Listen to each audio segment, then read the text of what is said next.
Do you think I'm going to be a millionaire in 2 years? I know you're going to be a millionaire in 2 years. If I believe it and you believe it. So there's no thinking here. There's definitely no thinking. I'm going to be a millionaire in 2 years. Plan, organize, and execute. Okay. Just do it. Just do it. Just fucking win. Okay. Just fucking win. Yeah, just win. There's no other option. Just keep moving forward. I don't see any other option. Has that always been your attitude? Always. Always. Well, that's always been my adult attitude. Since what age? Do you remember me telling you a story a long time ago where I had just bought a house, I just had my first child, and I was traveling to Connecticut, I think. And you didn't have enough money. And I didn't have enough money for tolls. Mm-hmm. That Monday changed my life. This will never happen again. Yep. I remember that. Yeah. So I still think about that. That's when it was. So I was probably 27, 28 when right around that happened. What clicked there for you? That I didn't have enough. I was working my ass off. Like I was working hard. You know, I had a house. I was doing all the things I was society told me I was supposed to do. And I couldn't make ends meet. No, I'm doing something wrong. I'm not going to let the world say this is what you get. Mm-hmm. I'm going to make my own path. Mm-hmm. So yeah, that was the last time. I was working as a regular mechanic, an aircraft mechanic at the time. I wound up getting another job. And ever since that time of me getting another job, I've worked 2 or 3 jobs since then for 25 years now. On top of that, yeah. I got my hands everywhere. You know, I'm always doing stuff. Mm-hmm. So yeah, it's never gonna happen again. Okay, so I don't have enough money for tolls. Yeah, that moment on, you kind of just told yourself, no more poverty. There was no option. There's not an option. I had a wife. I had children. I had a child. I planning on having more, and that it wasn't an option to struggle like that. It wasn't an option to eat macaroni and cheese for dinner at 99 cents a box. Mm-hmm. That wasn't an option for me. That's never going to happen again, and it hasn't. And then you're big into saying like the 10% rule. Every time you get paid, you take 10%. Yes. You either put that into an investment account, right? Or a saving account. The first is your emergency fund. Your emergency fund, right? Mm-hmm. So if you lose your job or whatever, you can go for 3, 6, 12 months without racking up all your expenses on credit cards, because that'll take you years to get out from underneath that. Mm-hmm. So once you do that, then you have to take 10% and invest in yourself. Who told you that? Did anybody tell you that? Or I don't think anybody told me that, because I don't think there was audio books and I wasn't a big avid reader at the time of that taking place. I just kind of felt like that was the way to do it. Mm-hmm. And years after, I've heard people say that, and I've read it in books, and so I'm not saying I'm some kind of genius, because I'm not, but I just always felt that you have to pay yourself first. You intuitively knew. Well, yeah. I mean, it clicked. If you're not paying yourself first, then you're paying everybody else. Mm-hmm. So why pay them? Yeah. No, I'm the most important. I'm paying me. Mm-hmm. I pay me first. Mm-hmm. And then I live within my means. You know? So working those jobs, I just want to kind of like, where did you start really building financial wealth? Because it is hard working for somebody. Well, you started your own business? Like, how did it come about? So as an aircraft mechanic, I started working for a few different companies because I had to learn my craft, right? And I said, while I was doing that, I'm going to be the best that I can be at this. Why put all your focus and effort into something and only be half as good, right? If you're going to do it 100%. So I'm not patting myself on the back and saying I am the best at what I do, but I'm pretty damn good. I know that. I'm pretty good. It's fair. So once I did that and I learned my craft, then I started to analyze and look at my future and say, well, if I'm one of the best at what I do and I'm working for somebody else, they're profiting from my skill and experience and ability. Mm-hmm. I want to profit from that. 100%. So I started my own company. I got a partner. At what age did you start your own company, and what was the company? I think it was, I want to say it was around 2004 or How old were you? 2005. From that age that you were 27, where you had that. I was probably 30, right around 30. Okay, so it was 3 years after that. Yeah. Yeah, I started my own business. Now, I also still had a job, right? Because you're nervous, right? Am I going to be able to... What was the business? Fixing airplanes. I was an Okay. aircraft mechanic. Okay. Absolutely. So So I you started could my do own that. company doing that. I took on a partner because I still had a full-time job because I wanted to make sure I had medical benefits and paid bills. So there's no way you can start a company and do a 9 to 5. It's not that there's no way. Right. It's very difficult, It is. especially with having a young child. You know, you want to be a And good you can't dad. do it full time at first unless you have the It's very capital, hard. but you probably didn't. Yeah, I remember I was broke. You know, I was working my butt off and just being able to make ends meet. I had tons of credit card debt, right? Because Okay. that's what I knew. That You were coming kind of from a deficit. I was definitely coming from a So deficit. from a lot of people out there in the skills and trades who want to start their own business, would you recommend that they stick with that, master it before they actually go out on their own, and kind of like have one foot in the door? It depends on what they're doing. If they're just doing a 9 to 5 where they're not, you know, like if you're working, I don't want to disparage any job over another, but if you're just killing time, making a paycheck, you're not really getting better every week or every day, or if you're not doing that, then I would say abandon ship.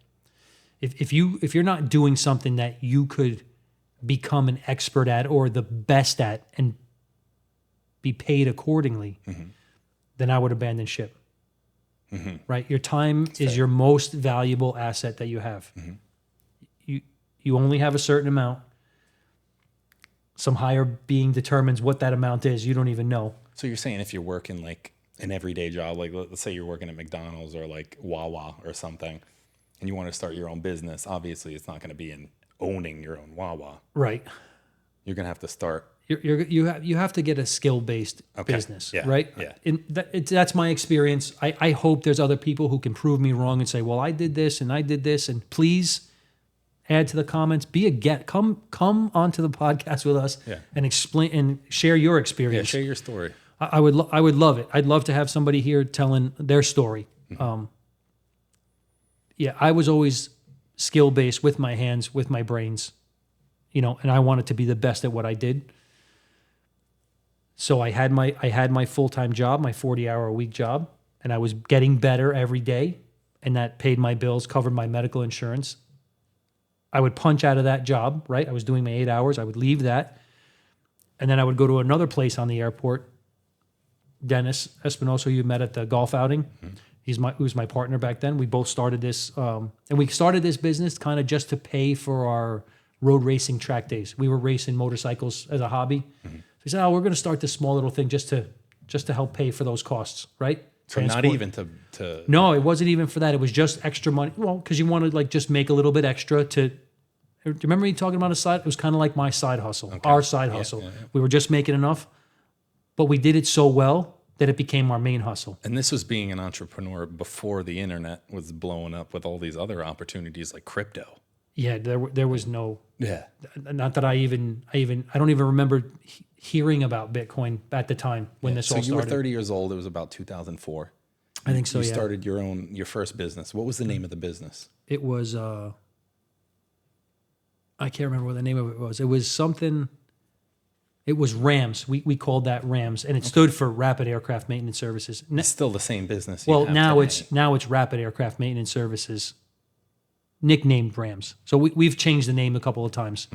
But yeah, it's same business model, same people, same principles, same everything. We've had a couple different name changes, but yeah, it's not too far off. not too far Still off. Rams. Yeah, And precision maintenance. this was always at Teterboro, New Jersey. I've always worked at Teterboro. I dabbled. I took another job with Continental for a little while. I wanted to learn how the airlines differed from private aviation.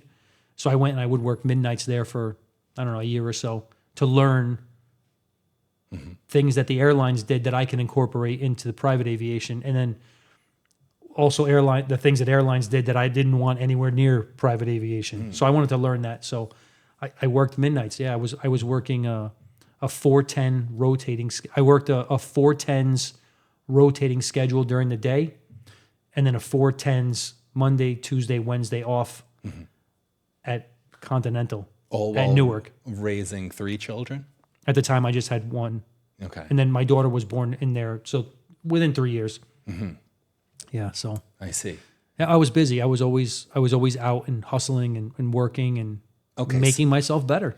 So from that age, 30 years old to 50, where you're at now, was it just an accumulation of continuously doing that, growing at the craft, managing your money more properly? Did you learn how to manage your money better? I think once I kind of mastered my craft, it didn't take so much energy to do that. So I had free time now, or free energy, that I started dabbling in other things. I start my own business now, and okay, let's start making this business profitable. So let's look about investing, and right.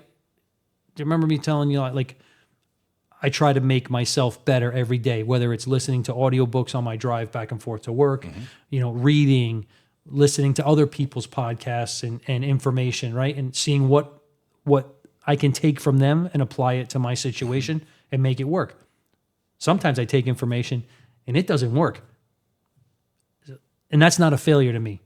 Yeah, that's a learning it's experience, a learning experience. right? Failure is never, I don't look at failure as a bad thing. I look at failure as, okay, let's not do that again. Yeah. So, or let's tweak that to make that work for my situation. Nobody can sit here and tell you do X, Y, and Z, because not everybody's situation is the same. You have to take X, Y, and Z and adapt it to what works for you, right? To be successful. And then plan, organize, and execute, and just win. Keep going until you absolutely cannot, or you win. Just win. Yeah. So that yeah, since I couldn't pay that toll, I just wanted to win. Come this whole way. It's 20 you don't waste something a years. single second. You seem like you have that personality type where you don't waste a second. You see. I have some friends that say, oh, yeah, we go out to dinner or something, like, oh, did you watch this show, or did you watch that show, or whatever? And I'm like, what? There's 9 televisions in my house. I don't watch one of them. They're on for background noise. I don't watch anything. Because if I'm watching TV, I feel like it's numbing my brain. It's taking me, it's taking me away from getting better. Conversely speaking, like, my wife was talking to me the other day, and she's like, we were talking about movies or something on, or watching a movie or whatever. And I was like, I don't want to watch that. I don't want to watch that. She goes, if it was a superhero movie, you'd be all over it. And I said, you're right. She goes, I can't get on board with that. She goes, it doesn't. And I said, I think for me, those movies, those fantasy type movies, take me out of my head for 2 hours. So that's a rest period for me, that I can, dream. If I can be a kid again, not thinking about the weight of the world being on my shoulders and providing, and, this business deal and that one, and what I got to do tomorrow. What did I make sure I took all my tools out of the airplane today? Like, all those kind of things that my brain constantly. So when I get to watch a Marvel movie or a Star Wars movie or something like that, I'm all about that. But that's it. I see. That's it. It's like, kind of disconnects me from every day. This is the CINO Legacy Podcast. Welcome. We talk all about building your financial portfolio. This is Ryan CINO. He's been an aircraft mechanic for 25 years. Yep. Right. And then he invented CINO Token, which is its own cryptocurrency. Correct. And it was designed to, replace bank transfers, wire transfers, and checks in the aviation industry. And because it's quick, it's simple, it's fast, efficient, and this is where the world's going. It's going digital. Yeah. And crypto is the future, basically. So we talk a lot about crypto. We're open to having guests on the podcast. If you have a success story, you want to talk about money, you want to talk about crypto, please hit us up in the comments, DMs. Yep. We'll have you on the show. Yeah, and not only for ease of payments, but remember, this is really an asset store for people that are operating airplanes. They invest in a cryptocurrency or whatever, and the more people that are doing that 100,000 or 50,000, whatever their initial investment hopefully grows, where they can buy maintenance with that coin, and almost have free maintenance, right? Because the price is going up, right? So it's definitely an asset store. It's inflation proof. There's lots of things other than payments that we've created this. So I think it's a wonderful idea. I think it's definitely going to replace the dollar. If it doesn't replace the dollar in this space, it's definitely going to work side by side. Yeah, definitely side by side. Yeah, so we invite you, if you own a private jet or a plane or know somebody who does, put them on to CINO. We're located in Teterboro Airport. You could contact Ryan CINO. If you need maintenance, anything done with your plane, you could pay with CINO at a 10% discount. That's the kicker. Yeah. And if you want to invest, this is a long-term project. Check us out. We're on Phantom. We are working to get on Coinbase. It's only a matter of time. Right, absolutely. We're trading at, what are we trading at now? I think 4 cents right now. 4 cents. Yeah, It's it's pretty been a steady- stable at 4 cents, which I think is great. After 6 months, we've been around 6 months and trading at 4 cents. I think it's wonderful. And the comparisons from, you look at things like Bitcoin and Ethereum and, even Dogecoin. The first 6 months, right? I'm going to put a compared chart now Please on do the that. screen. Yeah, let's do that. Put a comparison chart to 6 months of some of the major coins and some of the not so major coins. Yeah. Right? Just put them up there and see how we're performing compared to The market cap's others. at what, like about 50 mil? Around there? I 50 think a little less than that. A little less? 40 45? mil or something like that. 45. Okay, all right. That's Yeah. pretty good. No, listen. I expected to be at 1 penny in 12 months. Yeah, it We're at started we're 0.0000. lots of zeros. Lots of zeros. But we have a good team behind this. Check out the website. The website is fire. I think it is. And we're transparent. This is a non-rug pull. And we see comments like this all the time. Rug pull. Scam this. Listen, 99% of meme coins, I will agree, are rug pulls, You're most likely to get scammed. But we're very transparent. The team is here. You look at the website. We have white pages. And our tokens, a lot of the development team tokens are locked with they're all StreamFlow locked, Finance, too. so it's impossible for us to do that. Exactly. Yeah, I mean, it's definitely, we definitely did all the right things to protect this token and help grow it as a business. And establish trust with Absolutely. the community. That's the main thing. Right? I told you, my reputation and integrity is worth way more than a few bucks. So this is not about making bucks. This is about changing people's lives, integrity, trust. So Yeah. absolutely. We got to get the word out there to some jet owners, honestly. I know. I mean, I'm talking to a lot of people, and everybody's afraid to be the first one. And then once we get the first one, then I think FOMO is going to hit, and then people will start jumping on board more and more. For sure. So Absolutely. yeah, I do have some meetings set up for this week. Well, we'll see what happens. Okay. Put on my best sales pitch. So you grew up in New Jersey? I did. I grew up in. You knew Joey Coco Diaz? I did. He's a bit older than I am, and I remember being young, 10, 11, 13 years old, somewhere around there, and my friends would run into the older kids, and I remember listening to him and laughing. He was always funny and crazy stories, and I don't think he remembers me. I was a young punk kid at the time, but yeah. That's wild. Yeah. That's wild. So and there has been talk that you might be on this podcast. Well, I would like to be. I have to reach out to his agent, I guess. I'm sure everybody from the neighborhood wants something from him. Yeah. Right.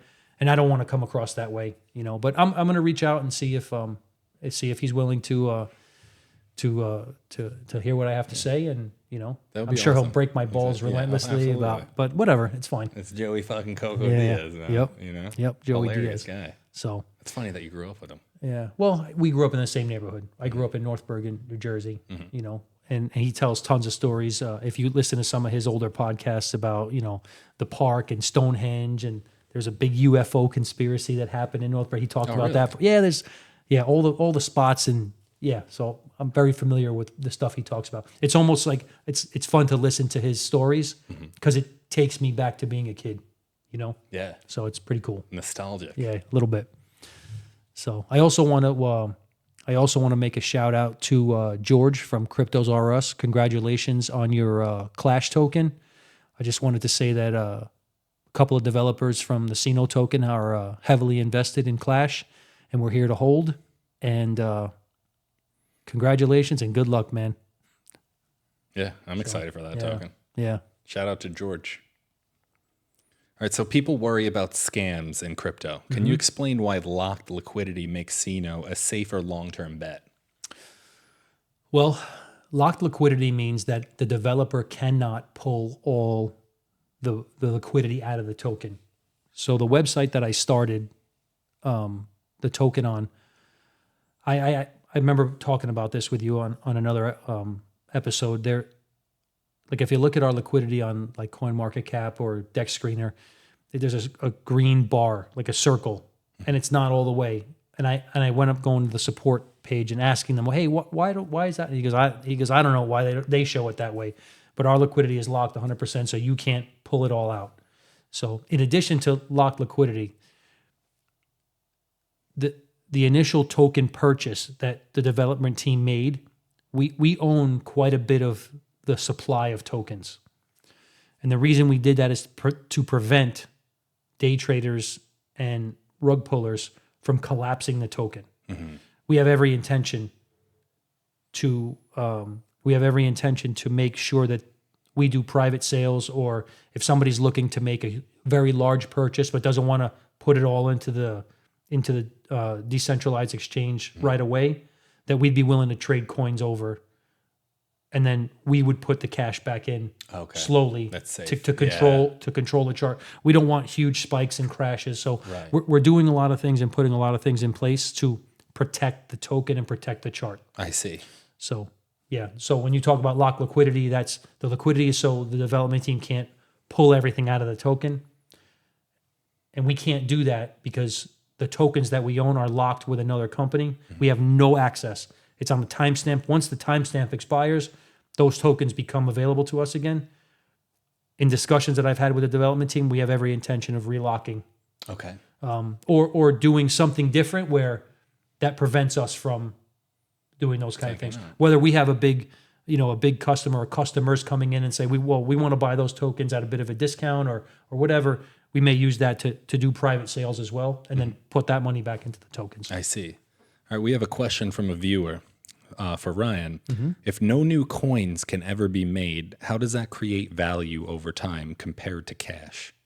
Well, if no new coins can be made, then it's inflation proof, right? Inflation is the process of where a government or sanctioning body will print more money, devaluing the rest that everybody else holds, right?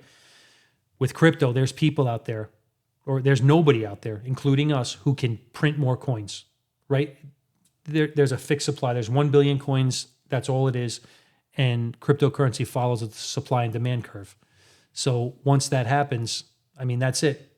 The more people that are demanding, the raises the price. The more, if there's a limited supply, once the supply runs out, then you start getting into where you're doing, you're releasing tokens back into the market, setting the price. But hopefully by that time we'll be on one of the tier 1 exchanges, and they'll control all that. So are you the first ever airport in the country and or the world that has its own aviation business that has ever done something like this around crypto? Are you the only one accepting CINO token? From what I understand, I am the only maintenance company.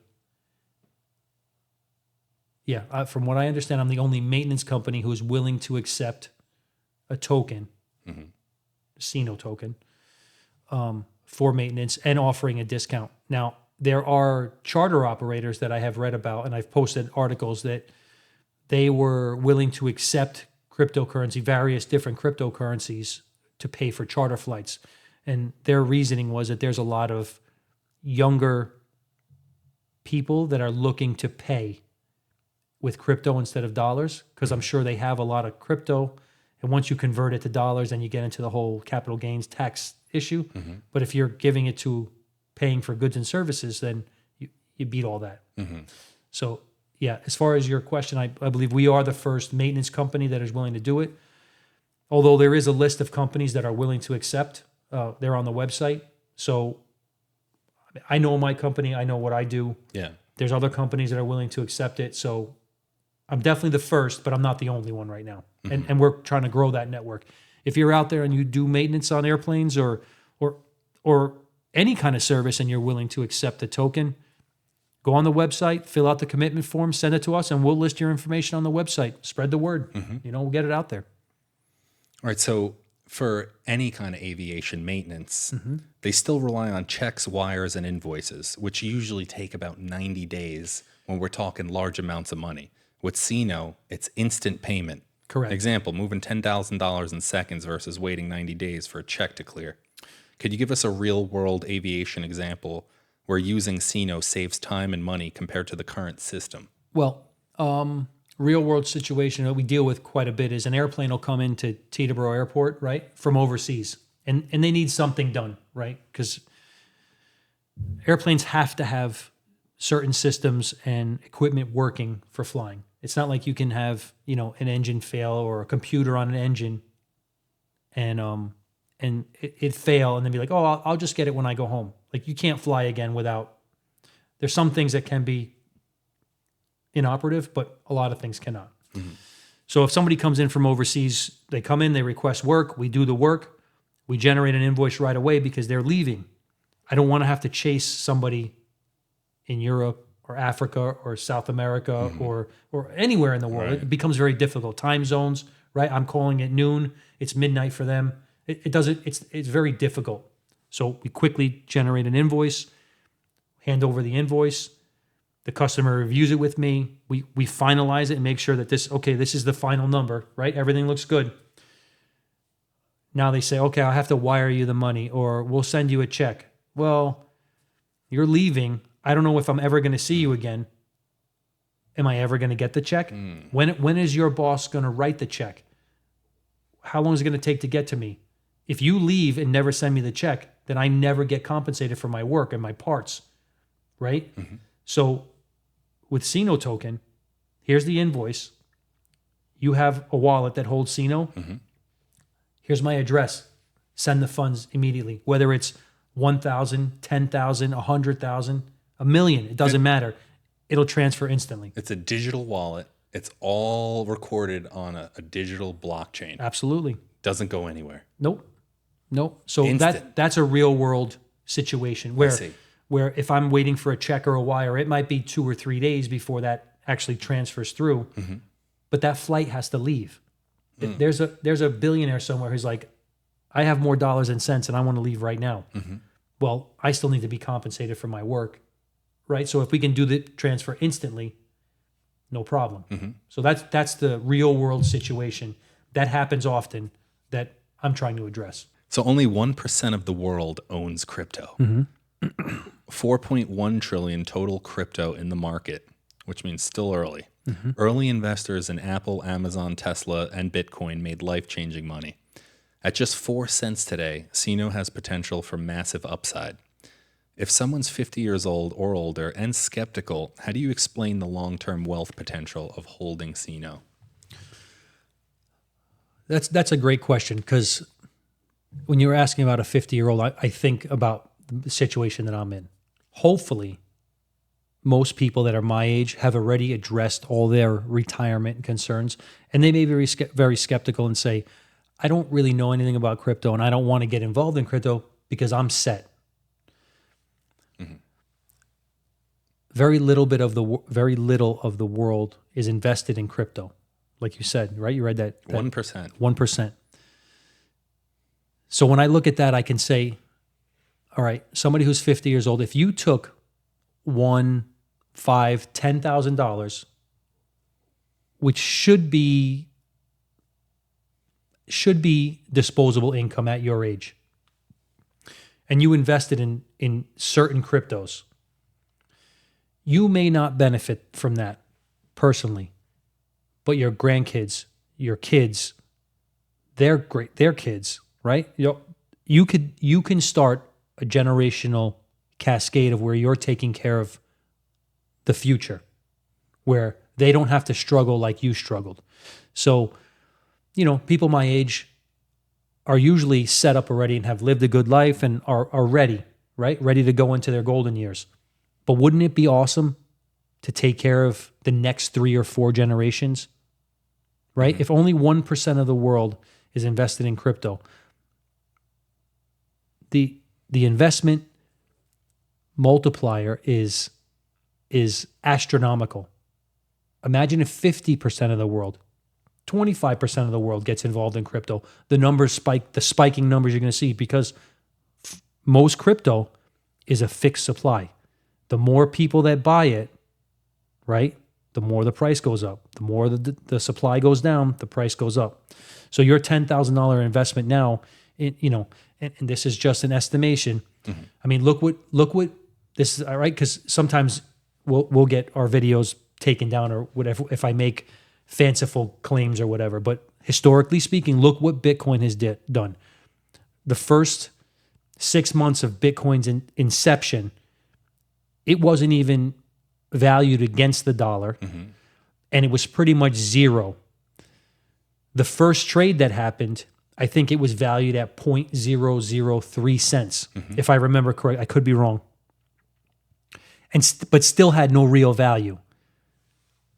It's trading at $114,000 today. Estimated to go up to $1 million. I mean, everybody likes to make claims. Mm-hmm. I remember before COVID, Bitcoin was less than $30,000. Mm-hmm. Do you remember what it went to during COVID? You know what? 3,600, I think. It went down. It went down. Yeah. No, I don't think it went down that much. Did it go down that much? Yeah. It was low because everybody's like, I don't know how much cash what's going on? I need cash. So they sold. You know what I do? I do remember during COVID. I remember talking to my partner that we used to mine Bitcoin. I'm saying, it's probably a great time, but are we going to be working? We need cash. I got to pay my mortgage still or whatever. I wish I would have bought more back then. So anyway, it was 30,000, 20,000, 3,600, whatever the number was. It's $114,000 today and expected to go higher. What if it was 4 cents? What if we just got to $1? Forget $113,000, right? You see, there's the potential is, it's unimaginable the potential you can go to. But somebody who's skeptical will say, what is this backed by? What is this standing on? It's almost backed by the same thing the dollar in your pocket is backed on. Faith. It's the same currency, just digital. Mm-hmm. Right? So it represents money. It definitely represents money that is used for goods and services. Mm-hmm. If somebody's willing to accept it, it definitely has a value. So global borderless currency. Mm-hmm. No banks, no middlemen, no exchange rates. Nope. You could send $1 million anywhere in the world in 30 seconds. It's decentralized. Power in the people's hands, not governments. Absolutely. Aviation is global. It's a multi-billion-dollar industry. Mm-hmm. Multi-billion. Yeah, multi-billion. With a B. How does CINO being borderless and decentralized make it a perfect thing for this industry? Well, just like you said, it's borderless, and we operate around the world. So can you imagine trying to do a SWIFT payment for maintenance or for anything, buy some fuel or whatever, and a government's economy collapses, mm-hmm. or it has a volatile economy where the value of that currency is changing hourly. How are you going to make those payments? Right. Mm-hmm. So with this currency, we're backing it, and you can back it. You could value CINO against any other currency that you want to trade in. You just do the exchange rate, and it's instantly done. Mm-hmm. I mean, if it changes after that, obviously there's an issue, right. But it's not changing during the transfer, right? Because the transfer is almost instant. Within 30 seconds, the money's transferred. Right. So it's definitely fits, and man, it's almost incomprehensible to think of all the problems of doing business in the aviation community globally that you have access to, that I can transfer any amount of money mm-hmm. instantly. Mm-hmm. I mean, what if, and it's happened before, what if I'm on an airplane and we're taking the airplane to another country, but we know we have to do some work over there, right? Because we're going to be there for 3 or 4 weeks. We have some items coming due. Let's do it. Well, they say we only accept cash. What do I do about taking $50,000 in U.S. cash out of the country? You can't travel with more than $10,000, right? So now there's an issue. Now you're paying taxes and all. It's just, it's very difficult to just do what you need to do. I'm not talking about doing anything illegal. Everything on the up and up. There's a lot of things in place that makes it difficult. Crypto just lets you do it. So Yeah, it's as simple as it that. definitely solves lots of logistical problems. And this crypto could also be liquidated into physical cash at any time. Anytime. I think that's a big fear that a lot of people have too. Right. Some people don't understand how. I've heard that a lot. Is how do I get my money back? The same way you put your money in. You just do it in reverse. It comes right back to your account. You'd have to learn how to do it on your phone. Right. I mean, all through your phone. There's a couple of steps, but it's not complicated. I think it's that barrier, that education barrier of not knowing how to use the phone, how to get those numbers from CINO back into your bank account. Right. I mean, it's doable. We should do a video showing how to do do a that tutorial. because it's definitely not. I'm 50. I can do it. Yeah. You know. All right, let's call out some billionaires right now. Like, let's post this video to X. If you know anybody who owns a private jet or a plane and you need maintenance at a 10% discount, you can't beat that. Yeah. And you want to pay with CINO Token, reach out to us. We will help you. Absolutely. And not even if you own a private jet. If you know somebody who operates jets, right? There could be a charter company that may be struggling or maybe looking to get a little more stretch for their money. Use this as a store, an asset store. You know, there's operators and a growing network of maintenance providers that are willing to accept this in exchange for maintenance. Somebody tag Elon Musk in the comments, please. Yeah. Yeah. Or Donald Trump or somebody. Everybody. Tag them all. Tag them all. Tag them all. They got a jet. Yeah. Or use, not even if they own a jet, if they use a jet, or they know somebody that uses a jet. Yeah. Companies, if you're watching this video and you know that the CEO and the senior management use private travel, let them know that they can save money. Right? I mean, you look like a hero in your company. Absolutely. Right? Yeah, absolutely. Hey, boss, I can save you, $2 million this year. Yeah. What's 10% on 2 million? What do you mean? Like, what's 2% of 2 million? So if somebody needed jet maintenance and everything was going to cost what's the number? $2 Yeah. million. 10% is 200,000 okay, so imagine getting $200,000 off your bill. of a $2 million service. And don't mistake it. Not every maintenance event is $2 million. Okay. But if you average $2 million a year or so in maintenance, maybe it's $1 million, maybe it's $3 million. Who knows? Whatever it is. Maybe you have one airplane, three airplanes. But if you spend $2 million a year and you told your boss, hey, I can save you $200,000 and you don't have to do anything different, just the way you pay, you'd look like a hero. So let's say I own a private jet or I have a friend, right? Yep, He owns sure. a private jet. I contact you, Ryan. Yep. My friend's got a jet. He's got all this shit wrong with it. He needs some maintenance. It's going to run him about $1 million. Yep. If we pay with CINO Token, we're going to get a 10% discount. Absolutely. So that's $100,000. Yep. Now, granted, $100,000 to a billionaire might not sound like much, right? It might. That might be, when they look at their profit and loss statement, it might be $100,000 savings, might be a rounding error. It may be too far to the left for them to even notice that. But why would you want to throw that away? Any savings is a savings. You can use those funds for something else. You can use that for training. You can use that for spare parts. You can use that for crew expenses, right? Who know, you can use it. Why would you want to throw it away? It may not be the driving factor, right? The 10% may not be the driving factor for a billionaire. But what if, I think the driving factor would be, if I spend $1 million a year on maintenance, and I spent $1 million in CINO Token, and that sent the price from 4 cents now to 6 cents or 7 or 8 cents. Well, you just doubled your money. Right. Your $1 million investment is now went to $2 million. So you get $1 million in maintenance for free. Holy shit. I mean, that's where I think, and it's inflation proof. Like there's nobody that can print more money devaluing what you have saved, Right. right? Because when you look at these things, they're budgeted out for a year or two. Are we buying a new airplane next year? The profit and loss sheet is huge. So the actual savings may not be the driving, but the asset store might be driving. Or are we getting rid of the airplane? Do we double our money and do upgrades that are going to help us when we sell the airplane? Right? Or do we have to do mandatory stuff and we get it for free because we're doing maintenance? There's tons of aspects to look at this token and how it can affect. I see. Right? So it's not just as simple as a 10%, because like I said, that might be a rounding error to some companies or billionaires. I don't think anybody wants to throw away 100,000 or 200,000. No, nobody's saying that. Right. But if you can save money, invest your money where you have an asset store where it's increasing in value, and doing upgrades and mandatory required items for your initial investment, that why wouldn't you want to do that? I don't understand the hesitation.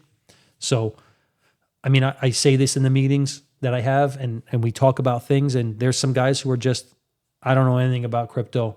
I'm not ready for this. So, education and persistence, and I mean, I'm not quitting. I'm going to keep talking to them until they say, all right, fine, just do it. Yeah. Just get out of my office. I mean, crypto is very similar to stocks and how they move.